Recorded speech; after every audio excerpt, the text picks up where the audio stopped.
नमस्कार दोस्तों, मैं यादवेंद्र यादव द एग्ज़ाम 20 के इस यूट्यूब चैनल पर आप सभी का स्वागत है। दोस्तों, इस वीडियो में हम लोग भारत का संवैधानिक विकास से संबंधित जितने भी क्वेश्चंस बन सकते हैं या भविष्य इसके पहले जितने भी क्वेश्चन बने हुए हैं या भविष्य में जहां से भी क्वेश्चन बन सकते हैं, इसमें सभी टॉपिक्स को अच्छे से डिटेल्स में कवर किए हुए हैं।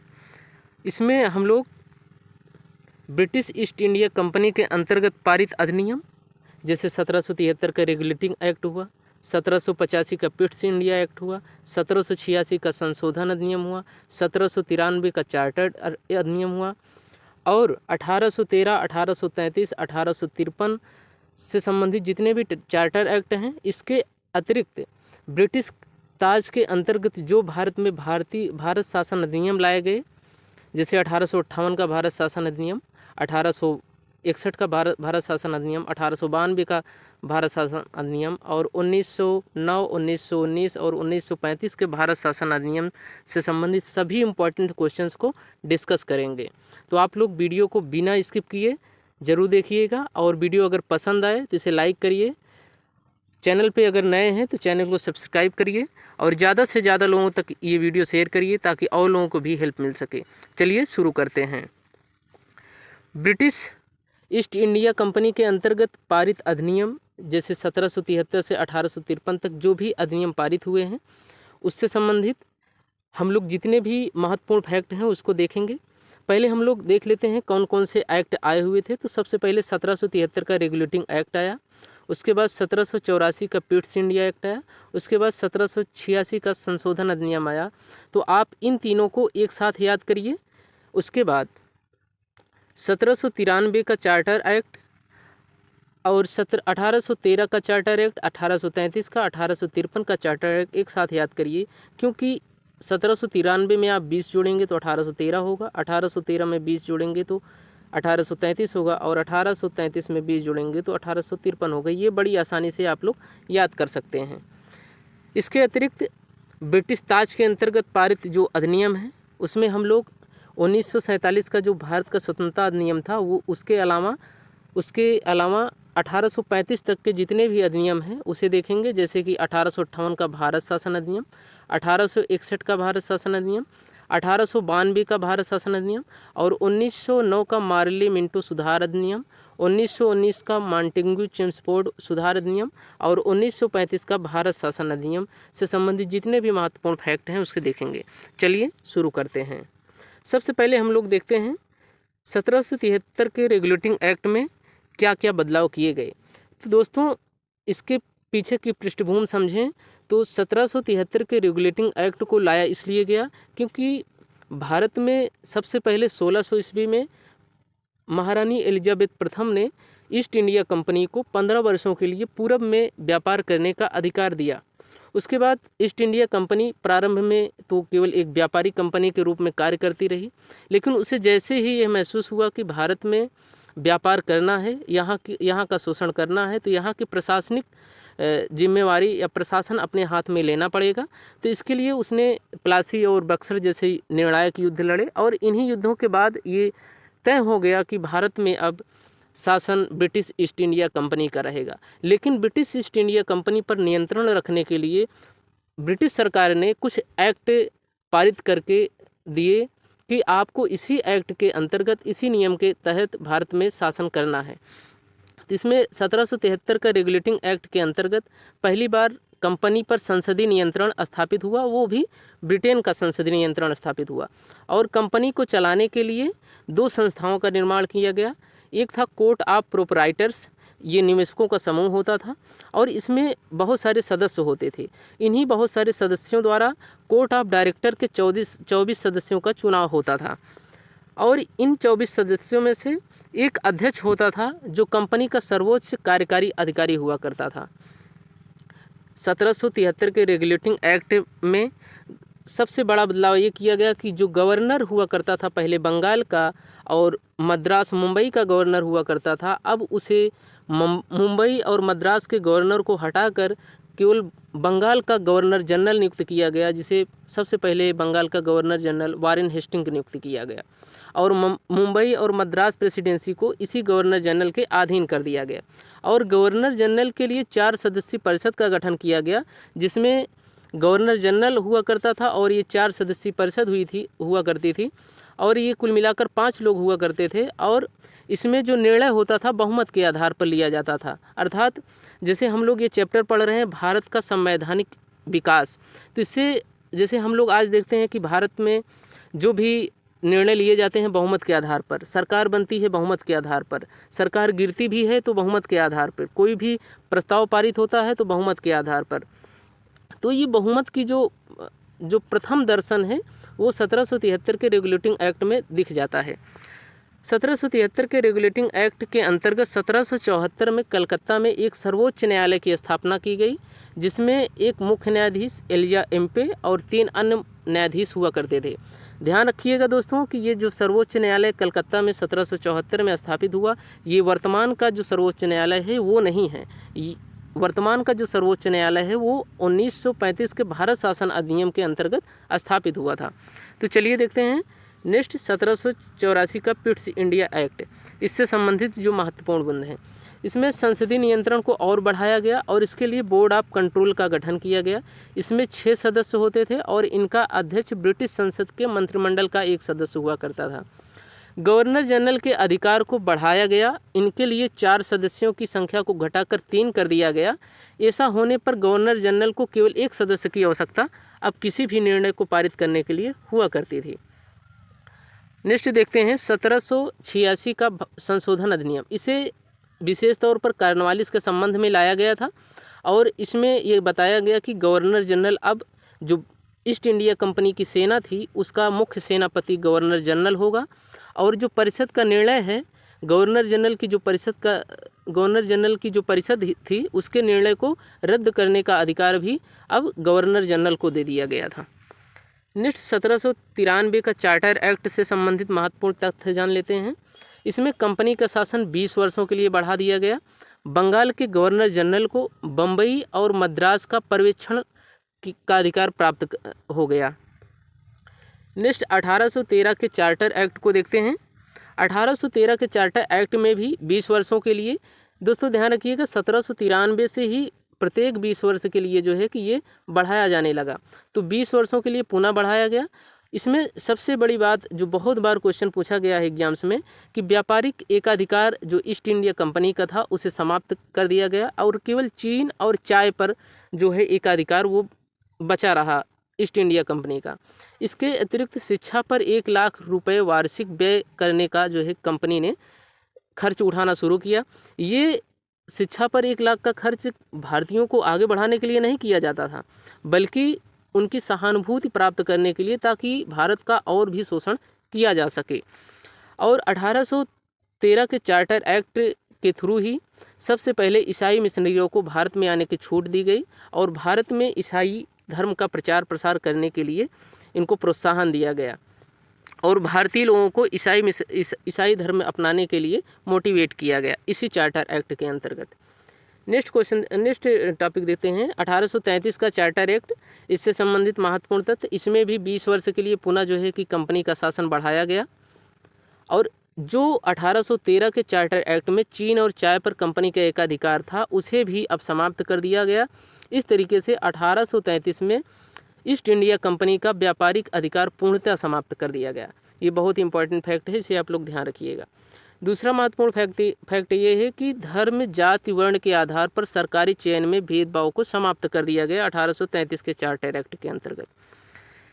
इसके अतिरिक्त जो 1773 में के रेगुलेटिंग एक्ट के थ्रू बंगाल का गवर्नर जनरल नियुक्त किया गया था, अब उसे 1833 के चार्टर एक्ट के अंतर्गत बंगाल का गवर्नर जनरल न घोषित करके अब उसे भारत का गवर्नर जनरल घोषित किया गया और भारत का पहला गवर्नर जनरल विलियम बेंटिक को बनाया गया। परिषद में एक विधि सदस्य को रखा गया और ये प्रथम विधि सदस्य थे लॉर्ड मैकाले। 1833 के चार्टर एक्ट के अंतर्गत ही 1843 में लॉर्ड एलनबरो के प्रयास से दासता का अंत हुआ। ये भी क्वेश्चन बहुत बार पूछा गया है। 1853 के चार्टर एक्ट से संबंधित जानकारी इकट्ठा करते हैं हम लोग। अब कोर्ट ऑफ डायरेक्टर के सदस्यों की संख्या 24 से जो 1773 के रेगुलेटिंग एक्ट में 24 थी उसे अब घटाकर 18 कर दी गई। और जो आज की सिविल सेवा परीक्षा है इसकी जो शुरुआत है वो 1853 के चार्टर एक्ट के अंतर्गत ही की गई थी। और विधि सदस्य जो लॉर्ड मैकाले को बनाया गया था अब उन्हें पूर्ण दर्जा प्रदान कर दिया गया। आइए अब हम लोग ब्रिटिश ताज के अंतर्गत पारित अधिनियम के बारे में जानकारी कर लेते हैं। दोस्तों सबसे पहला सवाल ये है कि क्या कारण थे कि अब ब्रिटिश सरकार जो है कि भारत में शासन चलाने के लिए भारत शासन अधिनियम जारी करने लगी। इसका सबसे प्रमुख कारण था कि 1857 की क्रांति में ब्रिटिश ईस्ट इंडिया कंपनी को यह एहसास हो गया था और ब्रिटिश सरकार को भी यह एहसास हो गया था कि अब भारत में ब्रिटिश ईस्ट इंडिया कंपनी शासन नहीं कर पाएगी और ब्रिटिश सरकार किसी भी तरीके से भारत को छोड़ना नहीं चाहती थी। इसलिए अब सीधा जो है कि नियंत्रण ब्रिटिश सरकार अपने हाथ में ले लिया और इसके अंतर्गत सबसे पहले उसने 1858 में भारत शासन अधिनियम लाया। इसके अंतर्गत सबसे पहले उसने जो काम किया कि कंपनी का शासन समाप्त कर दिया गया और अब शासन सीधे ब्रिटेन क्राउन का मतलब होता है ताज, वहाँ के जो राजा या रानी होते हैं उनके हाथ में आ गया। और बोर्ड ऑफ डायरेक्टर एवं बोर्ड ऑफ कंट्रोल के स्थान पे अब भारत सचिव का पद बना दिया गया। भारत सचिव की सहायता के लिए 15 सदस्यीय भारतीय परिषद नियुक्त की गई और जो सचिव के ऑफिस का व्यय होता था उसे होम चार्जेज के नाम पे भारत की संचित निधि से, जो भारत की निधि थी, वहाँ से लिया जाने लगा। और 1858 के भारत शासन अधिनियम में जो पहले भारत का governor general Lord William Bentinck हुआ करते थे, अब भारत के गवर्नर जनरल का पद समाप्त करके वायसराय का पद गठित कर दिया गया और पहले वायसराय नियुक्त किए गए लॉर्ड कैनिंग। वायसराय का मतलब होता है कि राजा का प्रतिनिधि। आइए हम लोग 1861 के भारत शासन अधिनियम से संबंधित अन्य तथ्य देख लेते हैं। 1861 के भारत शासन अधिनियम में पुनः एक विधि सदस्य की नियुक्ति की गई और यह वायसराय की परिषद में किया गया। विधानसभा की स्थापना 1861 के भारत शासन अधिनियम में किया गया और विकेंद्रीकरण की प्रक्रिया यहीं से शुरू होती है। वायसराय को अपने कार्यकारी परिषद में 6 से 12 सदस्यों की नियुक्ति का अधिकार दिया गया। वायसराय को कुछ विकट स्थिति में अध्यादेश लाने का अधिकार दिया गया। ये बहुत इंपॉर्टेंट फैक्ट है, इसे आप लोग ध्यान रखिएगा। 1892 का भारत शासन अधिनियम हम लोग देख लेते हैं।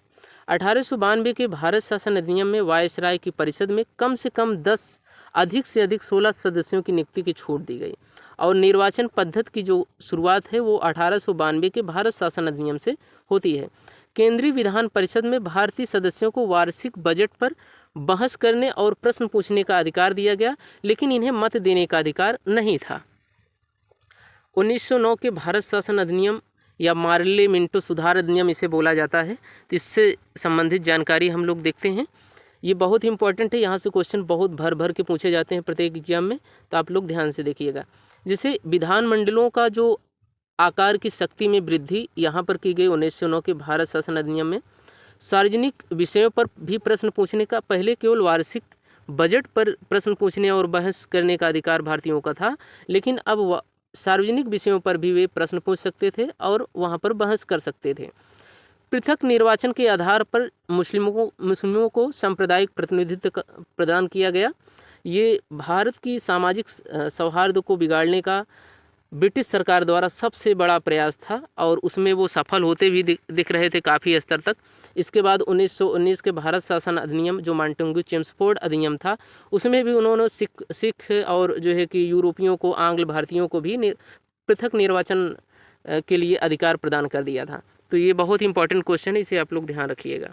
1919 का भारत शासन अधिनियम जो मांटेग्यू चेम्सफोर्ड सुधार अधिनियम है। दोस्तों एक बात यहाँ ध्यान रखिएगा, जैसे मार्ले मिंटो सुधार अधिनियम है तो उसमें मार्ले भारत सचिव हो और मिंटो भारत के वायसराय हैं। यहाँ पर मांटेग्यू हैं ये यहाँ पर भारत सचिव हैं और जो चेम्सफोर्ड हैं ये भारत के वायसराय हैं, तो इसे आप लोग ध्यान रखिएगा।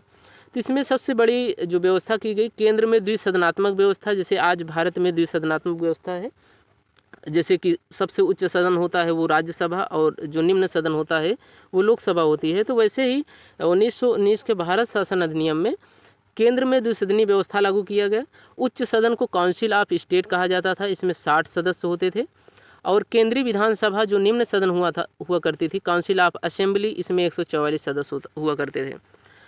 इसमें प्रांतों में द्वैध शासन लागू किया गया। अब इसका तात्पर्य क्या होता है, तो इसमें 2 विषय रखे गए। एक आरक्षित विषय था, ये वायसराय अपनी कार्यकारिणी के सहयोग से करता था। इसमें ऐसे विषय रखे गए थे जैसे कि पैसे से संबंधित या राजस्व से संबंधित, और ये विषय विधानसभा के प्रति या विधानमंडल के प्रति उत्तरदायी नहीं हुआ करते थे।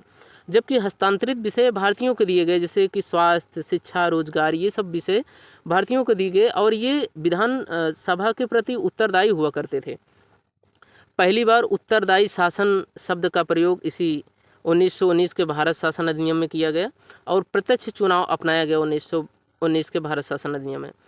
सांप्रदायिक चुनाव में सिखों, ईसाइयों और आंग्ल भारतीयों को और यूरोपियों को भी शामिल कर दिया गया। यहाँ पर भारत के सामाजिक सौहार्द को और भी बिगाड़ने की कोशिश की गई ब्रिटिश सरकार द्वारा। नेक्स्ट हम लोग 1935 का भारत शासन अधिनियम देख लेते हैं। 1935 के भारत शासन अधिनियम में सबसे इम्पोर्टेंट फैक्ट ये है कि अखिल भारतीय संघ का निर्माण हुआ। तो पहली बार 1935 में ही माना गया कि भारत अखिल भारतीय संघ है, अर्थात राज्यों से मिलकर भारत का निर्माण हुआ है। केंद्र स्तर पर द्वैध शासन लागू हुआ, जहां पहले प्रांत में द्वैध शासन था, वहीं पर केंद्र में द्वैध शासन लागू कर दिया गया और प्रांतों का द्वैध शासन समाप्त कर दिया गया। प्रांतों को स्वायत्तता दे देगी पूरी तरीके से कि अब प्रांत स्वायत्त हैं। और 3 प्रकार की सूची है, जैसे कि आज समवर्ती सूची, संघ सूची और राज्य सूची है, वैसे ही 1935 के भारत शासन अधिनियम में 3 प्रकार की सूचियों का उल्लेख किया गया। और संघीय न्यायालय जो आज सर्वोच्च न्यायालय है भारत का, सुप्रीम कोर्ट नई दिल्ली में, उसकी स्थापना भी, संघीय न्यायालय की स्थापना भी 1937 में 1935 के भारत शासन अधिनियम के अंतर्गत किया गया। और जो संघीय बैंक है RBI, reserve bank of India, इसकी भी स्थापना 1 अप्रैल 1935 को 1935 भारत शासन अधिनियम के अंतर्गत किया गया। और 1935 भारत शासन अधिनियम के अंतर्गत ही बर्मा को ब्रिटिश भारत से अलग कर दिया गया और 2 नए प्रांत सिंध और उड़ीसा का निर्माण हुआ। एक नोट है इससे संबंधित जो जानकारी, इसे आप लोग जान लीजिए कि 1935 में अधिनियम द्वारा स्थापित संघ की अवशेष शक्तियाँ, जैसे आज जो अवशिष्ट शक्तियां हैं वो केंद्र के पास हैं, वैसे संघ की अवशिष्ट शक्तियां जो है कि वो गवर्नर जनरल, यहाँ गवर्नर जनरल नहीं वायसराय होगा, तो वायसराय को दे दी गई थी। तो ये थे दोस्तों भारत का संवैधानिक विकास। इसमें हम लोग ईस्ट इंडिया कंपनी के द्वारा जितने भी चार्टर एक्ट लाए गए और ब्रिटिश ताज के द्वारा जो भी भारत शासन अधिनियम लाए गए, उससे संबंधित जो महत्वपूर्ण फैक्ट थे उसे हम लोग यहाँ कलेक्ट करने की कोशिश किए। तो आशा करते हैं आप लोगों को वीडियो पसंद आया होगा। अगर वीडियो पसंद आया है तो वीडियो को लाइक करिए और चैनल को सब्सक्राइब करिए और ज़्यादा से ज़्यादा लोगों तक ये वीडियो शेयर करिए ताकि और लोगों को भी हेल्प मिल सके। Thanks watching this.